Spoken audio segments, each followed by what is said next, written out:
"Sir, do you have another way to pay?" The cashier held onto my credit card instead of handing it back.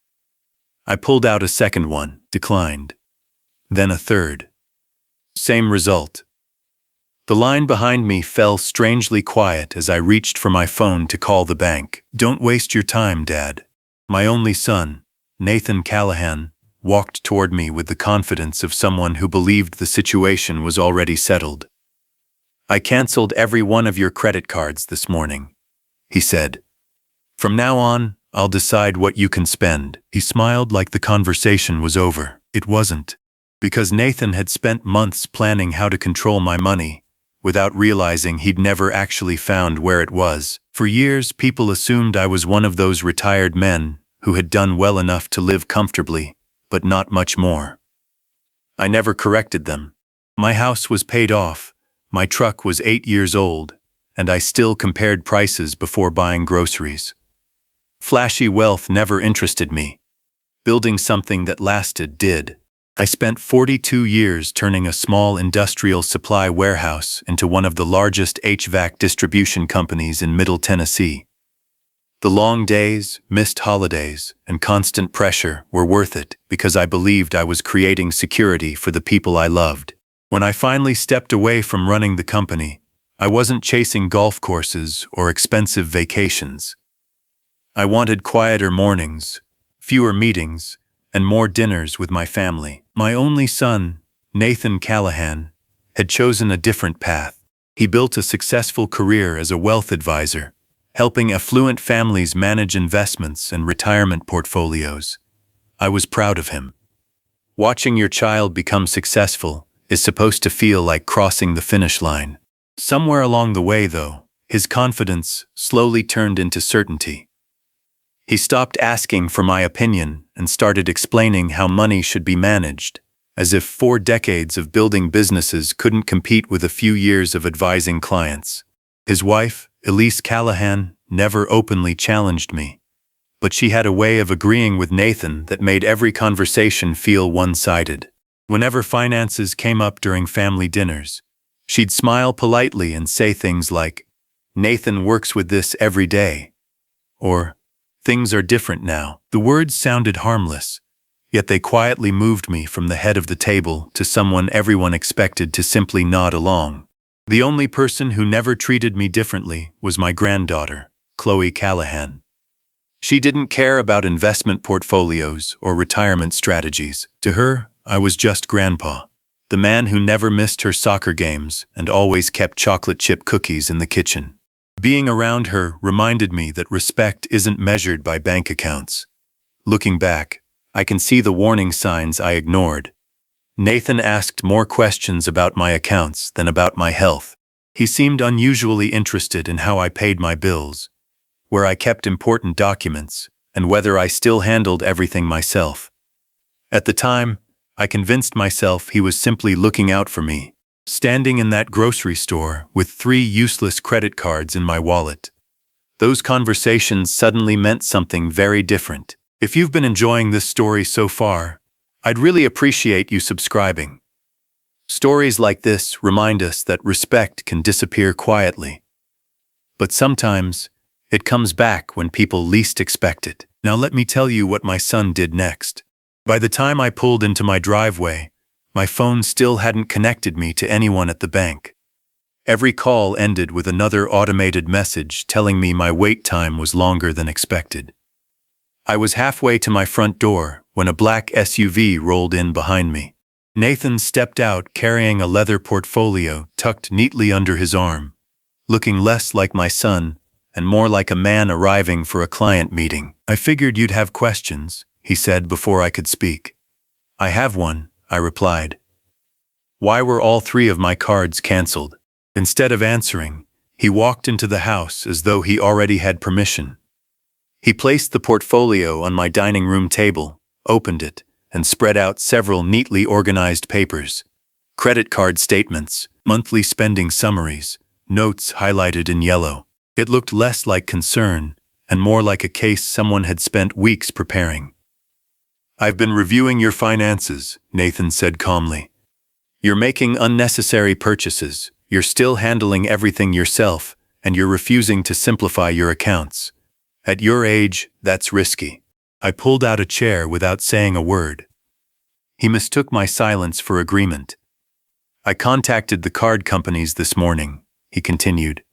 Canceling those accounts was the safest first step. We'll replace them later with one account that I'll monitor. It'll make everything easier. Will? I asked. Nathan folded his hands together.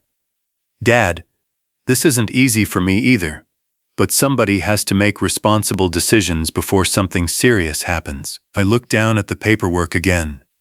Every number on those pages came from accounts I had deliberately kept ordinary. My checking account, my everyday credit cards, the accounts I used for groceries, fuel, and routine bills, nothing else. Not once did he mention the business.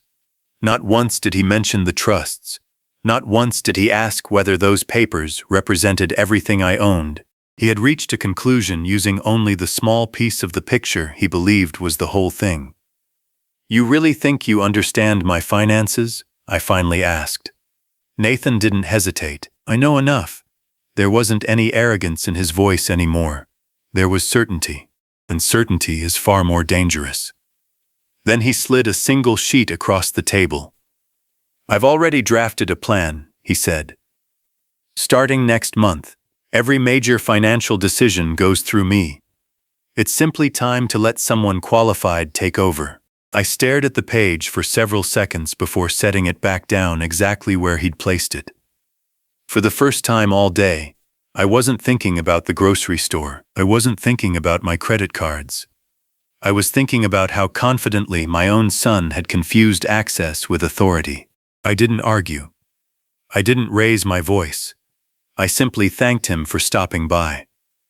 Nathan smiled, closed his portfolio, and walked out believing the conversation had ended exactly the way he'd planned. The moment his SUV disappeared down the street, I picked up my phone again. This time, I wasn't calling the bank. The next call I made wasn't to the credit card company. It was to my estate attorney, Benjamin Cross. He answered on the second ring. Arthur, everything all right? I need to know something, I said. Has anyone contacted your office asking about my trusts or my ownership interests? There was a brief pause. Not officially, Benjamin replied. Why? I looked out the kitchen window, watching the last of Nathan's taillights disappear from the neighborhood. My son thinks he took control of my finances today. Benjamin didn't laugh. He'd spent nearly 20 years helping me build the legal structure behind everything I'd worked for. He knew exactly how much planning had gone into protecting the business, the investments, and eventually my family's future. I assume he only has access to your personal banking? He asked. From what I just saw, that's exactly what he believes. Another pause. Then he doesn't know enough to be dangerous, Benjamin said quietly. But overconfidence usually convinces people to keep digging. That sentence stayed with me long after we ended the call. Nathan wasn't acting like someone testing boundaries anymore. He was acting like someone convinced he'd already won. The following week proved it. He began calling more often than usual, asking questions that sounded casual but weren't. Had I renewed my insurance policies? Was I still paying property taxes myself? Did I really need multiple bank accounts? Where did the company still send dividend payments? Each question ended with the same reassuring tone. I'm only trying to help, Dad. Maybe another father would have believed him. I noticed something else. He never asked how I was feeling. He never asked whether the embarrassment at the grocery store had affected me. He never apologized for canceling the cards without my permission. Every conversation revolved around one subject: money. A few days later, my daughter-in-law, Elise Callahan, invited me to dinner. Halfway through the meal, Nathan casually mentioned he'd been helping organize my finances. Elise smiled approvingly. I honestly think it's a relief, she said. Most people wait too long before letting their children step in. I looked at both of them. Neither one was trying to hurt me. That was what made it unsettling. They genuinely believed they'd done the responsible thing. Nathan even reached across the table and rested his hand on my shoulder. You don't have to carry everything anymore. I nodded politely. You're right, I said. For the first time since this started, I wasn't lying. Because I had already decided I wasn't going to carry it alone. The next morning, Benjamin called me back. Arthur, he said. I reviewed every trust document again just to be safe. And you need to come to my office. His voice remained calm. But I think it's time you saw exactly what your son has no idea exists. Benjamin Cross was already waiting when I walked into his office the next morning. He didn't greet me with small talk. He simply closed the conference room door, set a thick binder on the table, and slid it toward me. I've reviewed everything twice, he said. Nothing has changed. I opened the binder slowly. Inside were documents I hadn't looked at in years. Trust agreements, corporate ownership charts, successor instructions. Every signature reminded me of decisions made long before retirement ever crossed my mind. Benjamin leaned back in his chair. Your son believes your checking account represents your wealth, he said. It doesn't even represent 1% of it. I couldn't help smiling. That's what I thought. He turned a page. Callahan Industrial Supply isn't personally owned by you anymore. It hasn't been for 11 years. I know, he said. The voting shares are controlled by the Family Legacy Trust. I know. The commercial properties, investment accounts, and business distributions are all held separately. I know, Benjamin nodded.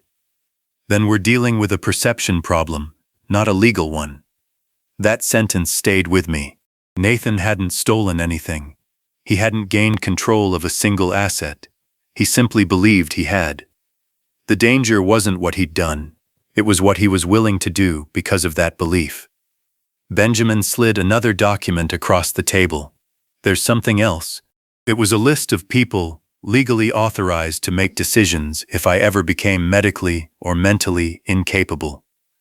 Nathan's name wasn't first. It wasn't second. In fact, it wasn't there at all. Benjamin watched my expression.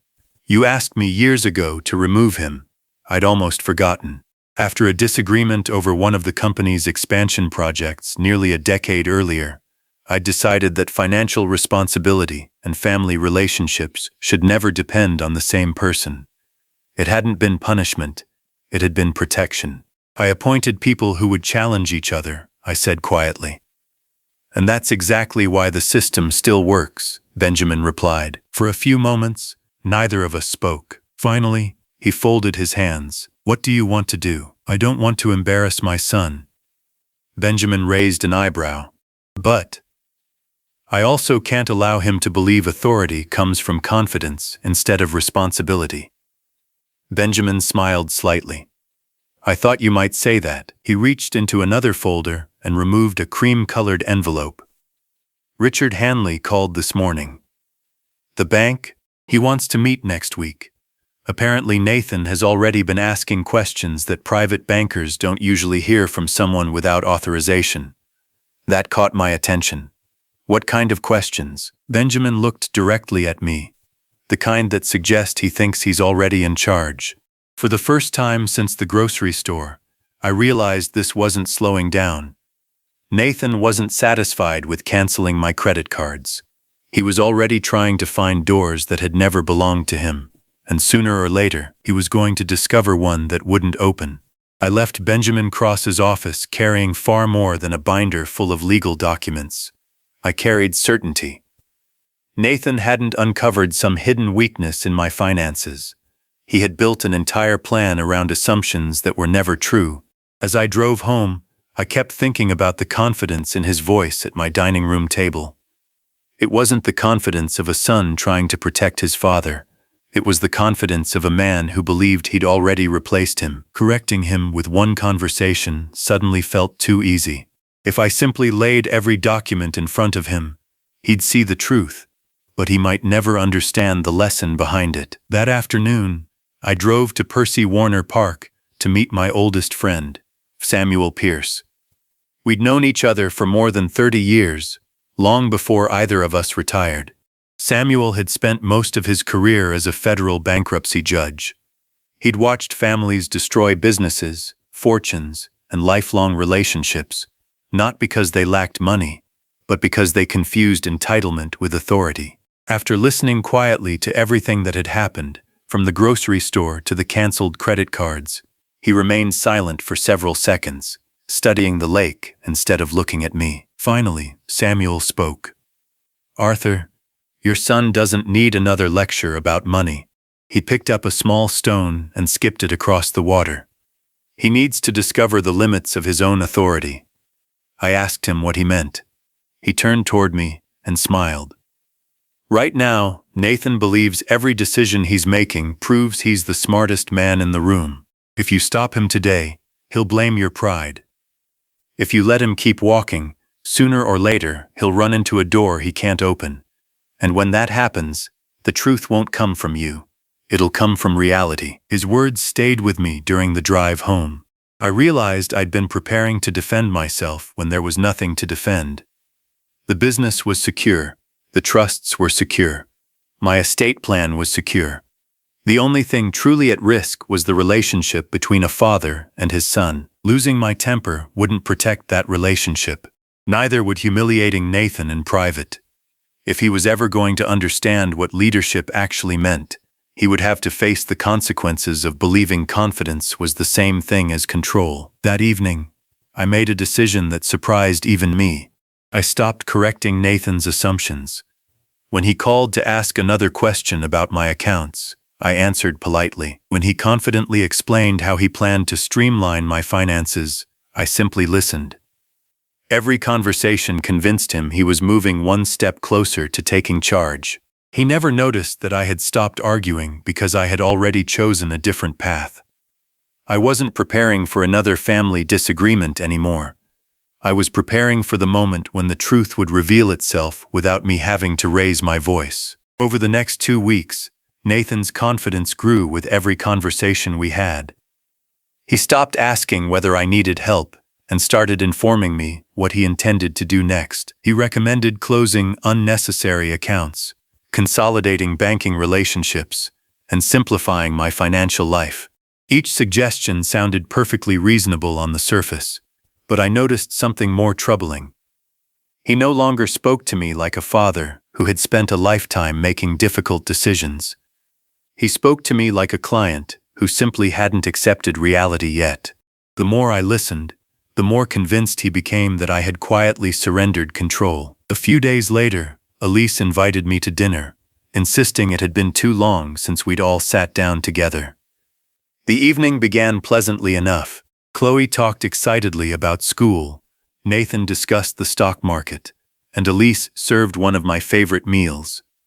For a brief moment, I almost convinced myself Samuel had been wrong, and that perhaps this misunderstanding would fade on its own.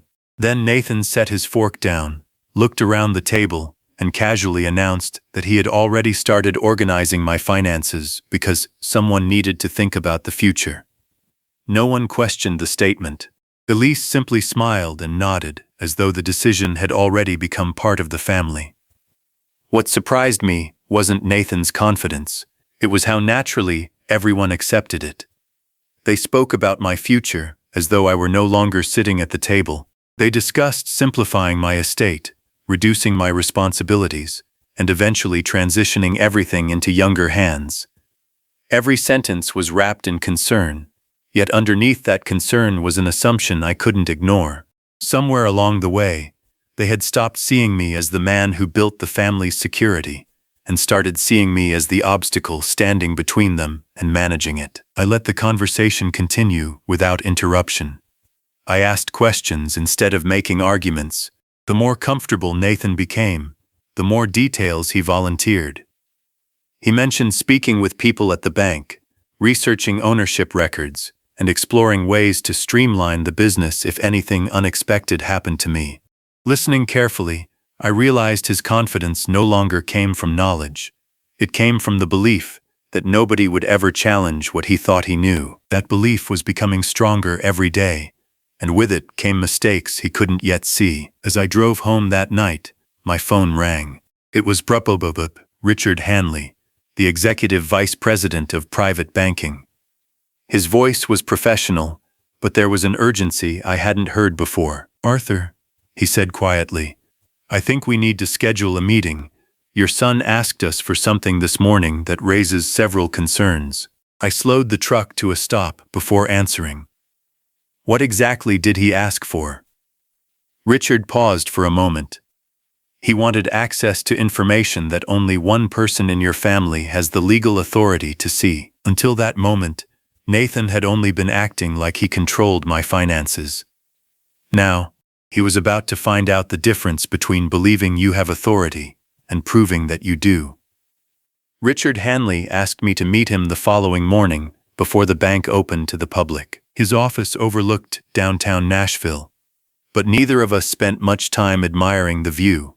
As soon as the door closed, he placed a slim folder on the conference table and pushed it toward me. "Arthur," he said, "I've been in private banking for almost 30 years. Family disagreements aren't unusual. What concerns me is when someone starts assuming authority they don't legally have." His tone wasn't alarmed. It was careful, as though every word had been chosen before I arrived. Inside the folder were records of Nathan's recent conversations with the bank. He hadn't demanded money or attempted anything illegal. Instead, he'd been asking increasingly confident questions about business accounts, trust relationships, ownership records, and authorization procedures.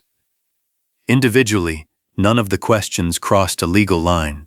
Together, they painted a picture of someone trying to understand how close he was to controlling assets he believed would soon become his responsibility. Richard looked at me and quietly said, "He speaks as though the transition has already happened. The problem is, the people he's speaking to know it hasn't." I wasn't angry anymore. Sitting there, I realized Nathan had created an entirely different version of reality inside his own mind. He believed canceling a few personal credit cards proved he was capable of taking over everything else. He never stopped to ask why no one from the business had contacted him. He never wondered why the bank kept answering his questions politely, without actually giving him access to anything meaningful. Confidence had blinded him to something experience usually teaches the hard way. The people who truly hold authority rarely need to announce it.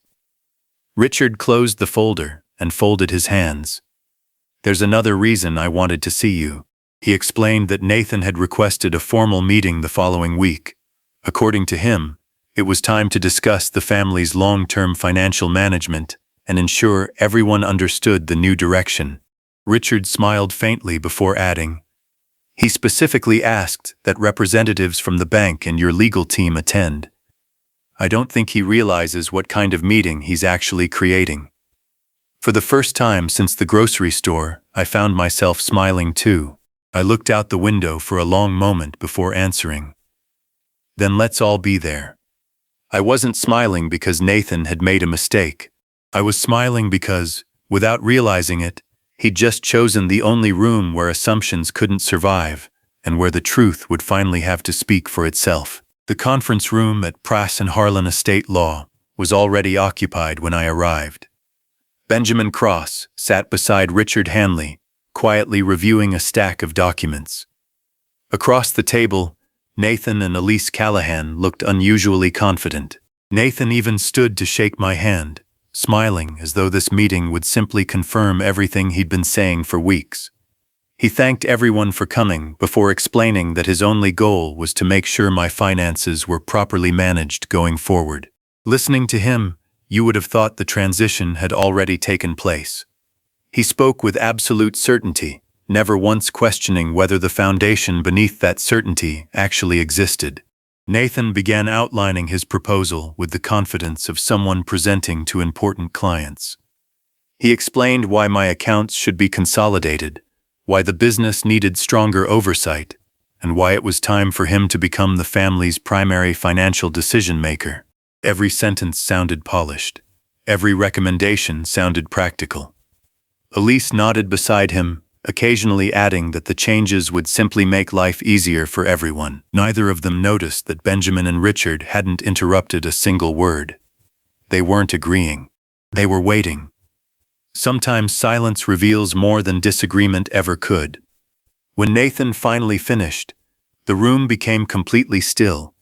Benjamin closed the proposal in front of him and slid it gently back across the table.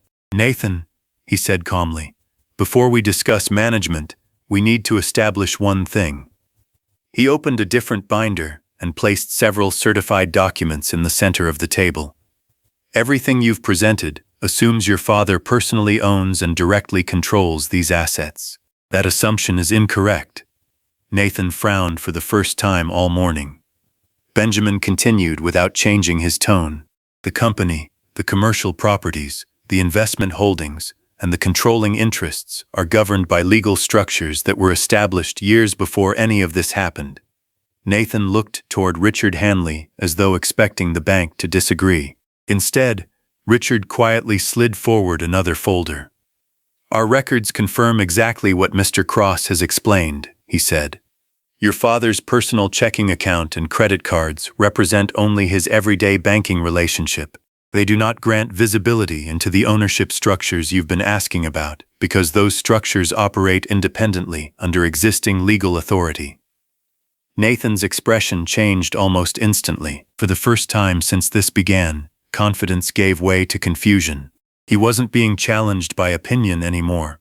He was being confronted by facts that had existed long before he ever imagined taking control. The room remained silent as Nathan slowly looked from one document to the next. Every answer he expected had uncovered a larger truth instead. Canceling my personal credit cards hadn't moved him one step closer to controlling the family's wealth. It had only revealed how little he actually understood about it. Watching him sit there, I realized this meeting had never been about proving who had more money. It had become something much bigger. It was the moment my son finally discovered that authority isn't created by confidence, and ownership isn't transferred by assumption. Nathan never touched another document. He simply stared at the papers spread across the conference table, reading the same lines again and again as though they might suddenly say something different. The confidence that had carried him into the room disappeared without anyone raising their voice. After several long moments, he finally looked at me instead of the paperwork. "Why didn't you ever tell me?" he asked quietly. It wasn't an accusation anymore. It sounded like someone realizing he'd spent weeks fighting a battle he never understood. I held his gaze before answering. "Because you never asked to understand. You only asked to take over." No one spoke after that. Benjamin closed the binders, leaving only a single trust document in front of Nathan. "Your father created these protections years ago," he explained. "Not because he expected betrayal, but because he believed every generation should inherit opportunity, not unchecked authority." Richard Hanley nodded in agreement. "Financial institutions deal with wealth every day," he added. "The families that keep it usually separate ownership from emotion. Your father understood that long before today's meeting." Nathan slowly leaned back in his chair. For the first time since this all began, he wasn't searching for another argument. He was searching for an explanation that no longer existed. I reached into my briefcase and placed one envelope on the table. It wasn't a new trust, and it wasn't a legal threat. It was a letter I'd written months before any of this happened. Inside, I'd explained why every decision behind my estate plan had been made, what I hoped my family would someday understand, and the responsibility that came with protecting something built over an entire lifetime. "This was always meant for you," I said, "just not like this." Nathan opened the envelope with unsteady hands. He read silently while Elise looked over his shoulder. Neither of them interrupted. "Some lessons don't need witnesses. They only need honesty." When Nathan finished reading, he folded the letter carefully and placed it back inside the envelope. His eyes met mine again, but this time they weren't filled with certainty. They carried something I'd been hoping to see since the grocery store: humility. "Dad," he began before stopping himself. After a long silence, he finally managed to say the words I'd never expected to hear. "I wasn't trying to steal from you. I convinced myself I was protecting you. And somewhere along the way I stopped treating you like my father." I nodded once. That's the part that hurt, I replied. Not the credit cards, not the paperwork.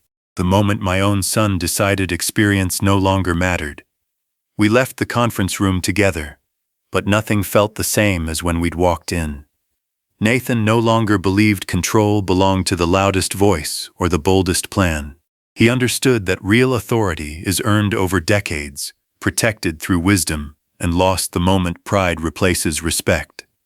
As we reached the parking lot, he quietly asked if we could have dinner the following weekend, just the two of us. For the first time in weeks, I didn't hear a financial advisor speaking. I heard my son. The following Saturday, Nathan came to my house alone. There were no folders tucked under his arm, no spreadsheets, and no carefully rehearsed explanations. He stood on the front porch for several seconds before knocking, almost as though he wasn't sure he deserved to be there. When I opened the door, he looked older than he had just a week earlier. Not because of time, but because humility has a way of changing a person's face. We sat on the back porch with 2 cups of coffee between us, and for a while neither of us felt the need to fill the silence. After everything that had happened, words suddenly seemed less important than honesty. Nathan was the first to speak.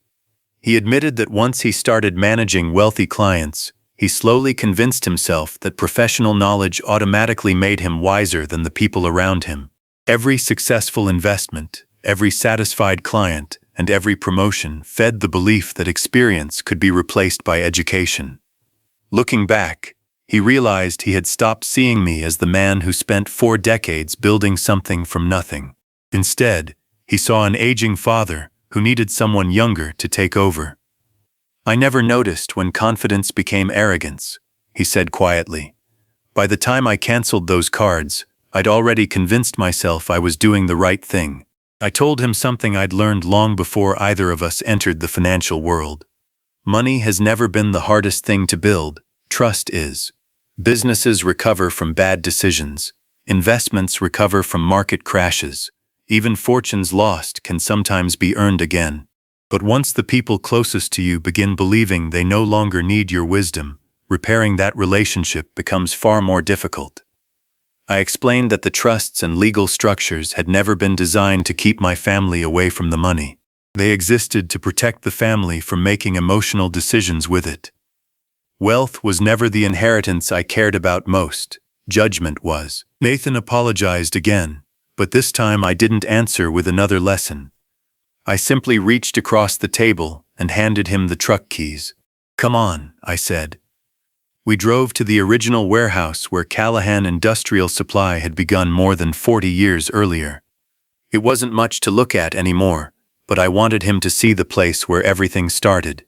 Standing inside that old building, surrounded by faded concrete floors and worn steel beams, I watched him slowly understand something no balance sheet could ever explain.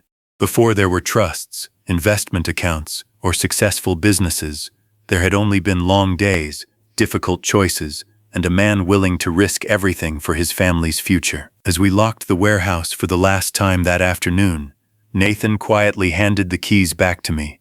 I closed his fingers around them instead.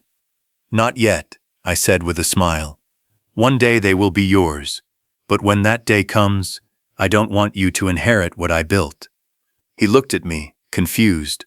"I want you to inherit the responsibility to protect it." For the first time in a long while, he didn't answer. He simply nodded, and somehow, that told me more than words ever could. People sometimes ask whether Nathan and I ever talked about the credit cards again. The truth is, we never needed to. They were never the real issue. They were simply the moment that exposed everything we'd both failed to see. He had mistaken financial knowledge for wisdom, and I had mistaken silence for understanding. In different ways, we had both been carrying assumptions that should have been challenged much sooner. Thankfully, we were given the chance to do that before our relationship became something neither of us could repair. Today, my life looks much the same as it did before that afternoon at the grocery store. I still drive the same truck. I still compare prices before buying groceries. I still enjoy quiet mornings more than expensive vacations. The difference is that when Nathan asks questions now, He isn't looking for control. He's looking for perspective. We meet regularly to discuss the business, the trusts, and the family's future, not because the documents require it, but because respect finally returned to the conversation. That's worth more to me than every asset listed on those balance sheets. If there's one lesson those weeks taught me, it's this. Money can create comfort, but it can never create character. A title doesn't make someone a leader. Access doesn't create authority, and confidence, by itself, has never been proof of wisdom. The things that matter most are earned slowly through patience, sacrifice, and the willingness to listen before deciding you already know the answer. My son thought canceling my credit cards meant he controlled my money.